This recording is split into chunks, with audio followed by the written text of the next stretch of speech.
우리 방금 전에 찬양했지만 이 찬양의 가사가 참 은혜롭죠. 이 3절 보시면 내 평생에 힘쓸 그 큰 임무는 주 예수의 덕을 늘 기림이라. 그리고 숨질 때까지 내 할 말씀은 이전보다 더욱 사랑합니다. 이 말은 바로 어떤 말이냐면, 여러분 혹시 내가 마지막 인생에 남길 말, 나의 유언 벌써 정하신 분들 있으십니까? 네, 오늘 이 찬양을 아멘 하신 분들은 이렇게 유언하시기 바랍니다. 우리 같이 따라해 볼까요? 이전보다 더욱 사랑합니다. 이전보다 더욱 사랑합니다. 우리 이런 주님을 향한 사랑의 고백으로 일평생 살아가시고, 또한 이 땅 가운데 마지막 말, 제일 중요한 말이 있다면 이 고백으로 고백하시고, 우리가 천국에서 눈 뜨는 그 순간까지도 예수님 이전보다도 더욱 사랑하길 원합니다. 그리고 고백하시는 우리 모든 성도 되실 주님의 이름으로 축원합니다. 여러분, 우리 말씀을 오늘 뒤에 이제 봄봄봄 정교인 설명회가 있어서 좀 짧게 나누려고 합니다. 여러분, 1세기 후반 황제를 살아있는 신으로 숭배했던 로마 제국은요, 오직 예수님만 주와 하나님으로 섬기는 초대교회의 성도들과 교회를 이제 강하게 핍박하기 시작합니다. 이때 초대교회의 많은 수가 유대인이었는데요, 이 예수님을 믿던 유대인들의 많은 수가 눈앞에 지금 직면해 있는 이러한 로마 황제의 핍박을 피하기 위해서 로마 정부로부터 공식 허가를 받은 구약 유대교로 그들이 신속하게 회귀하기 시작합니다. 여러분, 히브리서는 이러한 배경 속에서 구약의 모든 약속들은 이미 예수 그리스도 안에서 그분의 십자가 사역과 또한 죽음과 부활을 통해서 모두 성취되었기 때문에 과거 구약으로 돌아가는 것은, 유대교로 돌아가는 것은 절대로 있을 수 없는 일이다라고 하는 사실을, 그러한 주제를 히브리서 모든 장마다 모든 절마다 그것을 강조하고 있습니다.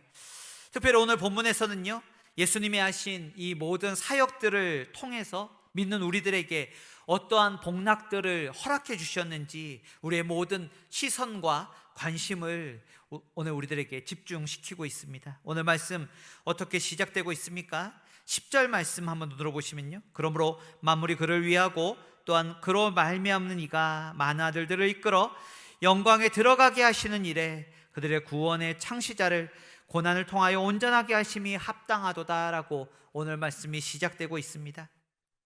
사랑하는 여러분, 세상 모든 만물들은요, 자신을 창조하신 하나님의 영광을 위해서 존재합니다. 또한 세상 모든 것들은 하나님을 의지하며 그분을 기대어 살아가게 하나님께서 만드셨습니다. 그런데 우리 인간들은요, 이러한 하나님을 반역해서 하나님으로부터 끊어질 수밖에 없었지만, 하나님은 우리를 포기하지 않으시고 오늘 말씀을 보시면 하나님의 자녀로, 영광의 나라인 천국으로, 영원한 생명으로 하나님께서 우리를 이끄신다라고 말씀하십니다. 여러분, 그것은 그러나 우리의 힘과 우리의 능력으로, 다른 어떤 방법으로 되는 것이 아니라 하나님께서 이끄셔야지만 가능한 것인데, 이를 위해서 오늘 본문을 보시면 하나님께서는 우리 구원을 위한 구원의 창시자, 구원하시기 위한 창시자를 허락해 주셨다라고 말씀하고 있습니다. 여러분, 여기 창시자로 번역된 단어, 헬라어 단어인데요, 아르케고스라고 하는 단어입니다. 이 단어의 원래 뜻은요, 개척자, 승리자, 영도자, 용사 등의 이러한 여러 가지 뜻을 가지고 있습니다. 여러분, 이 예수님이 계실 때의 이 단어는, 이 헬라어 단어는 원래 어떤 의미로 쓰였냐 하면, 그리스 로마 신화에 등장하는 헤라클레스 같은 신적인 영웅들이나 아니면 괴력을 가진 사사, 삼손과 같은 힘센 용사를 표현할 때 이 아르케고스, 이 창시자라고 하는 단어가 사용되었다라는 것입니다. 여러분, 그러나 제가 지금 설교를 하고 있는데 헤라클레스나 삼손 이런 거 잘 모르겠다 이런 분들이 계시는데, 제가 여러분을 깜짝 놀라게 해드릴까요? 여러분 중 혹시 마동석 모르는 분 계십니까? 이렇게 웃는 이유는 거의 다 아신다라고 하는 그런 뜻이겠죠. 마동석 씨는 한 20년 전부터 제가 세어봤는데 한 70여 편의 이 영화나 드라마에 등장하고 있는데, 저는 사실 TV를 틀면 이 프로에도 마동석이 나오고 저 프로에도 마동석이 나오고, 또한 제가 제일 심할 때는 한 4가지 프로에 마동석이 나오는 걸 본 적이 있습니다. 여러분, 그런데 마동석이 어떤 역할을 했는지 여러분 궁금하십니까? 그거 별로 궁금하지 않습니다. 여러분, 왜 그렇겠습니까? 배역에 상관없이 마동석이 나오면 그건 뭐하라고 등장하는 겁니까? 사람이 아무리 많이 나와도 막 다 때려 부셔가지고 다 때려 눕히고, 건물이든지 차든지 무엇이든지 다 때려 부수는 역할을 마동석이 하기 때문에 그렇습니다. 여러분, 그렇기 때문에 이 아르케고스, 이 창시자라고 하는 단어는요, 여러분 머릿속에 너무 그 생각만 하면 조금 좀 그 오해의 여지가 있지만, 이 창시자라고 하는 단어는 너무나 강하고 누구 하나 대적하지 못하는, 그 앞에 서면 모든 사람이 다 쓰러지고 마는 이 마동석을 떠올리게 제일 적당한 단어가 아닐까, 그렇게 한번 생각해 보시기 바랍니다. 이게 무슨 말이겠습니까? 마동석이 아니라 마동석을 떠올릴 수 있는 이 무적의 용사, 누구를 말합니까? 예수님께서 죄에 빠진 백성들에게 찾아오셔서 우리를 올가매던 죄와 사망의 세력들을 모두 완전히 때려 눕히시고 우리를 완전히 구원하시고 이끄시고 지키시고 인도하시는, 또한 우리 곁에서 우리를 지켜주시는 일을 바로 예수님, 이 구원의 창시자 예수님께서 우리를 위해서 해 주신다라는 것입니다. 사랑하는 여러분, 예수님께서는 십자가에서 우리를 구원하신 후에 십자가에 달려 부활하시고 승천하시면서, 내가 이 정도까지 했으니까 나머지는 니들이 좀 알아서 좀 해라, 내가 이렇게 수고했는데 나머지는 너희들이 좀 해줄 수 있잖아 라고 그렇게 하지 않으신다라는 것입니다. 예수님께서는 우리 앞서 불가능한 일들을, 이 구원의 일들을 행하시고, 이러한 일들을 행하실 뿐만 아니라 우리 옆에 다정하게 또 붙으셔서 우리 등을 힘써 밀어주신다라는 것입니다.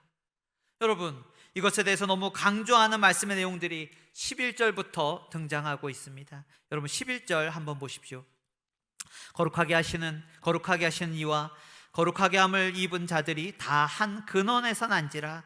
그러므로 형제라 부르시기를 부끄러워하지 아니하시고 라고 말씀하고 있습니다.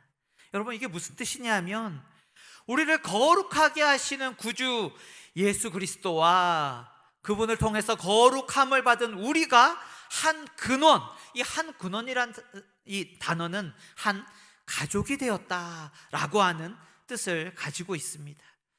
사랑하는 여러분, 우리 구주께서는 한없이 부족하고 연약한 우리를 구원해 내시면서, 아유, 내가 참 저것을 구원해 냈지만 참 부족하구나, 연약하구나, 부끄럽구나 라고 그렇게 여기지 않으시고, 우리를 부끄럼 없이 우리를 형제요 자매다라고 불러주신다라는 것 믿으시기를 주님의 이름으로 축원합니다. 여러분, 이것을 우리들에게 너무나 자세히 보여주는 것이 12절 말씀입니다. 여러분, 12절 말씀 우리 같이 한번 읽어볼까요? 시작.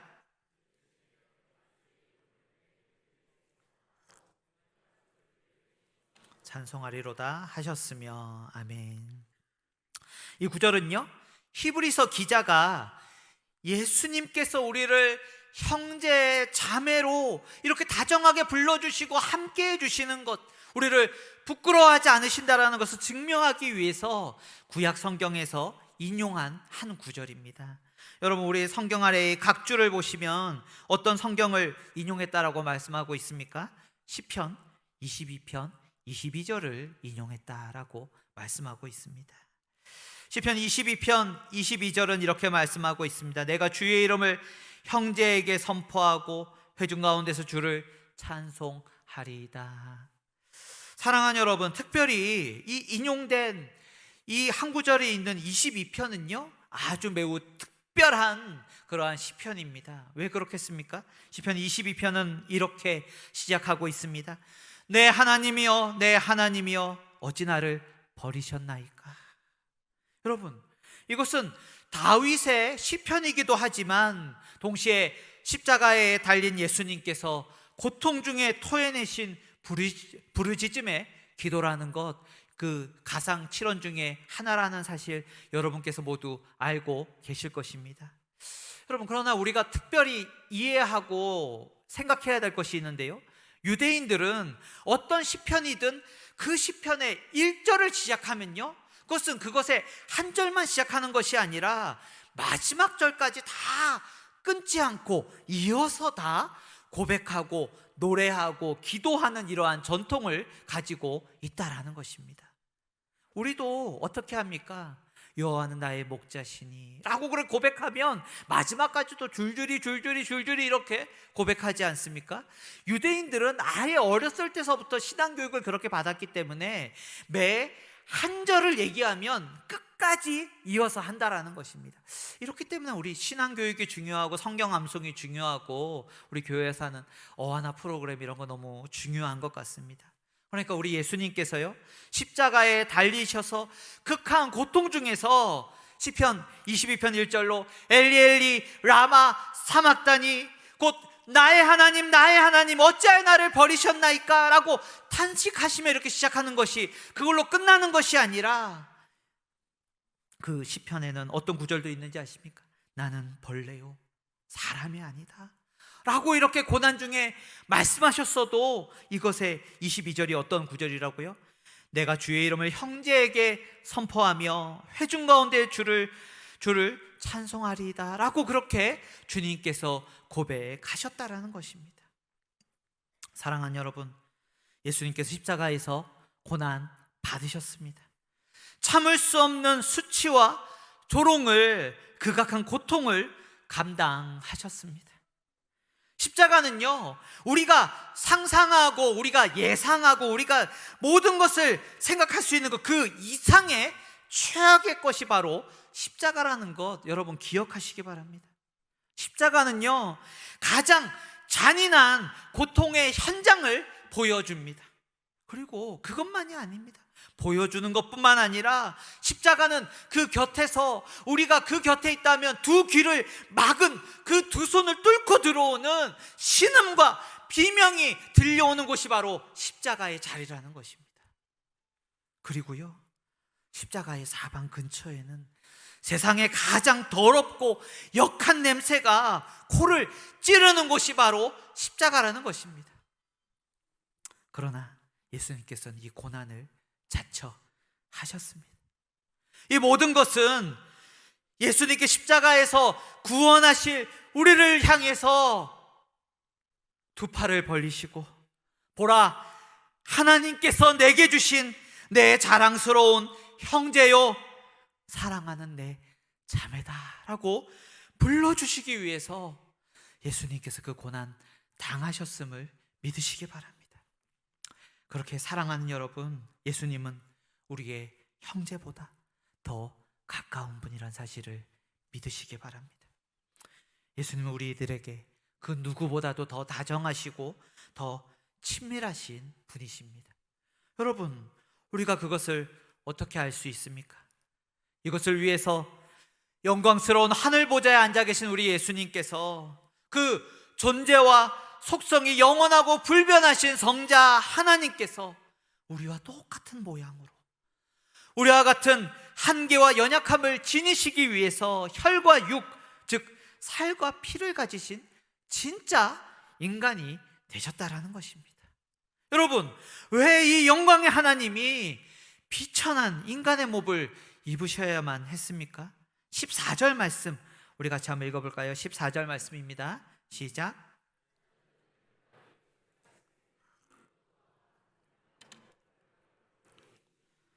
죽음을 통하여 죽음의 세력을 잡은 자 곧 마귀를 멸하시며, 아멘. 그리고 15절 말씀입니다. 또 죽기를 무서워함으로 한평생 매어 종로로 타는 모든 자들을 놓아주려 하심이니, 아멘. 여러분, 지금까지도 유대인들은 예수님을 약속된 메시아로, 그리스도로 인정하지 않습니다. 여러분, 그들은요, 어떻게 하나님의 메시아가, 하나님께서 보내주신 이러한 구원자가 무력하고 비참하게 십자가에서 그 나무 위에서 달려 죽느냐, 세상의 거룩한 비참한 고통 가운데, 그 신음 가운데 그 역한 향기를 내뿜으면서 죽을 수 있느냐라고 그렇게 생각하는 것입니다. 그러나 우리는 다릅니다. 예수님은 우리 죄를 담당하시기 위해서 친히 인간의 몸을 입으시고 십자가에 달려 단번에 죽으셨음을 믿으시기를 바랍니다. 이것으로 통해서 악한 마귀 사탄을 한 번에 멸하시고 그의 종된 우리에게 자유와 해방을 주셨다라는 것입니다. 그렇게 우리는요, 하늘의 모든 천사보다 하늘에 수많은 수천만의 천사가 있다 할지라도 그 천사 얼마나 영광스러운 존재입니까? 그러나 그 많은 천사보다 우리가 더 존귀한 존재로, 우리를 더 각별하게 우리를 예수님의 형제와 자매가 되게 하셨다라는 것입니다. 말씀을 맺도록 하겠습니다. 17절 말씀 보십시오. 그러므로 그가 범사의 형제들과 같이 되게 되심이 마땅하도다. 이는 하나님의 일에 자비하고 신실한 대제사장이 되어 백성의 죄를 속량하려 하심이라. 사랑하는 여러분, 늘 기억하시기 바랍니다. 예수님은요, 우리를 위해 이 땅에 오신 대제사장이십니다. 예수님은 지금도 구름 너머에 계시지 않고 고통 중에 있는 우리와 늘 함께 하십니다. 여러분, 고통 중에 있는 우리의 신음소리에, 우리의 모든 기도에 귀 기울이십니다.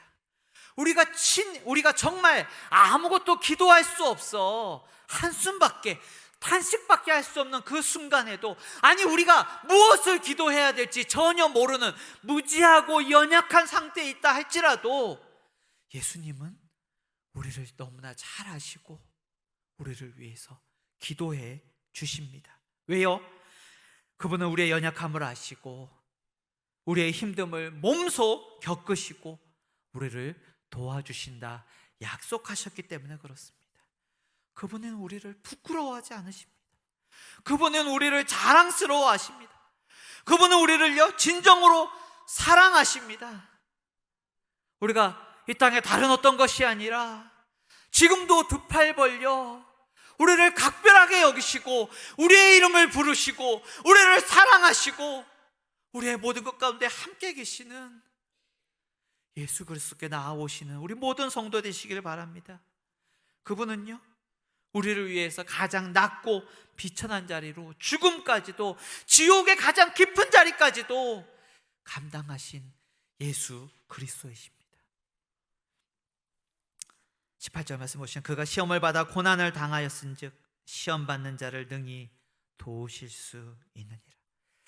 우리가 바로 내 옆에 있는 사람에게, 정말 가장 가까운 나의 친척과 나의 옆에 배우자에게, 나의 자녀와 부모에게마저 다 얘기할 수 없는, 감당할 수 없는 인생의 시련과 고통과 낭만과 어려움 가운데 계신 분 계십니까? 그분들을 위해서 예수님께서 계십니다. 우리의 마음을, 우리의 상황을 나 자신보다 더 잘 아시고 우리를 불쌍히 여기시고 멀리 계시지 않고 지금도 바로 내 곁에서 앉아 나를 도우시는 주님께 기도하시는 그분을 바라시고 그분을 더 많이 사랑하시고 그분을 더 많이 믿는 우리 모든 성도 되시기를 주님의 이름으로 축원합니다. 기도하도록 하겠습니다.